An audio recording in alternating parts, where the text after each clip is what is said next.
मुअज़्ज़ज़ सामीन गिरामी,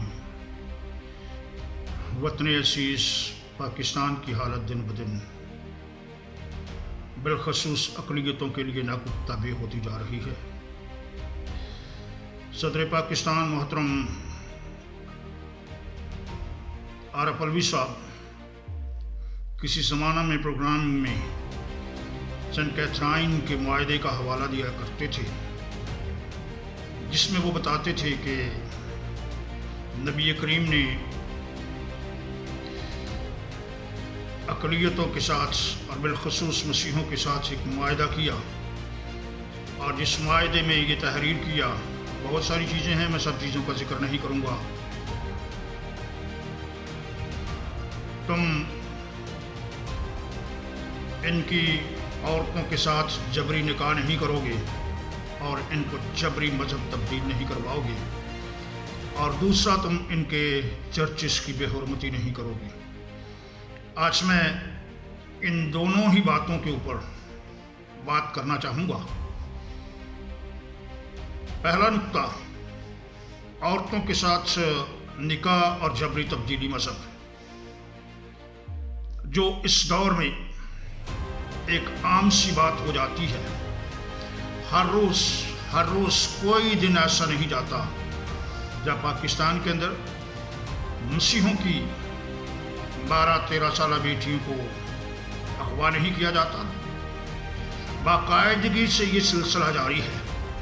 कहीं तो उनको अगवा किया जाता है, जबरी जिनसी तशद्दुद का निशाना बनाया जाता है, और फिर या तो कुछ को कत्ल कर दिया जाता है और कुछ को जबरी तौर पर इस्लाम कबूल करवाकर उनको हमेशा के लिए अपनी गुलाम बना लिया जाता है। इंतहाई शर्मनाक बात है, इसलिए कि तुम इस्लामी तालीमात से इनहराफ कर रहे हो।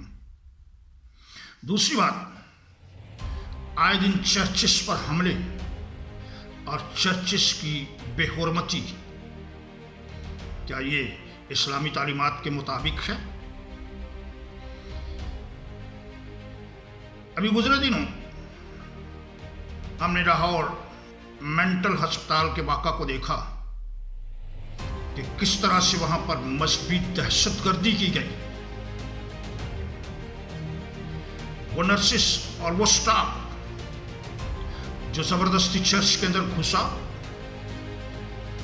चर्च को नापाक किया, मैं इससे कम लफ्ज़ नहीं बोलूंगा, क्योंकि जो नबी करीम के मुआहदों से और तालीमात से इनहराफ करता है वो मुसलमान नहीं है, और ऐसे लोग कभी भी मुसलमान कहलाने के हकदार नहीं। ये सरासर सीधी सीधी मजहबी दहशतगर्दी है, और ऐसी जुर्रत करने पर उन लोगों के खिलाफ 295C के मुकदमा दर्ज होने चाहिए, और ये रियासत की जिम्मेदारी थी और है कि वो उनको उसी वक्त गिरफ्तार करती और उनको जेल के अंदर डालती, और उनके ऊपर आईने पाकिस्तान को तोड़ने, इस्लामी तालीमात इस्लामी से इनहराफ करने और इंसानियत की तस्लील करने के सबब से उनको कड़ी सजाएं दी जाती।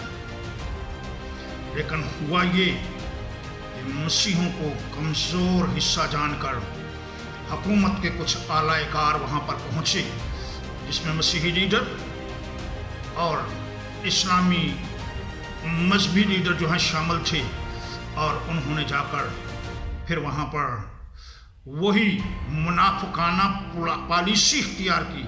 मैं कहूँगा कि वो सब के सब मुनाफिक हैं, और वो किसी भी तौर से रहनुमा कहलाने के लायक नहीं है। अगर हम चीफ जस्टिस आसिफ सईद खोसा साहब की बात करें, तो जब आसिया बीबी का केस जो है वो सामने आया, तो उन्होंने भी वहां पर सेंट कैथरीन के मुआहदे का जिक्र किया। तो क्या चीफ जस्टिस पाकिस्तान होते हुए उनका ये फर्ज मनसब ही नहीं था कि वो सो मोटो लेते और फौरी तौर पर ऐसे मजहबी दहशतगर्दों को गिरफ्तार करने का हुक्म देते। अगर बेटियों की बात की जाए